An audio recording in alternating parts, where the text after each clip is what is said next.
গরিবের জন্য জান্নাত কামাই করা বড় সহজ জিনিস, কিন্তু আজ গরিব তুমি এটাকে গনিমত মনে না করিয়া তোমার ঘামের হালাল টাকা ঘাম পরে আর কামাই করো, কতটা হালাল তোমাকে বোঝানো যাবে না।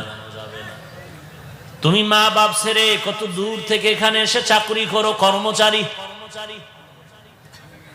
তোমার মা যদি চোখে তাকায় দেখতো তুমি 20 কেজির বোঝা মাথায় নিয়ে টানো আর বেতন নাও, মা বলতো কাজ লাগবে না, আমি ভিক্ষা করে খাই।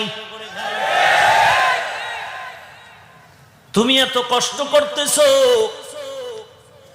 অনেকের সন্তানও বাড়িতে আছে, মা বাড়ি, সন্তান স্ত্রী বাড়ি, জানে না বাবা এত কষ্ট করে। এত কষ্ট করতেছো তুমি সন্তানের জন্য, স্ত্রীর জন্য, মা বাবার জন্য।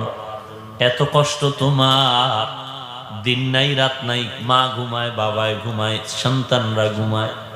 তোমার মা যদি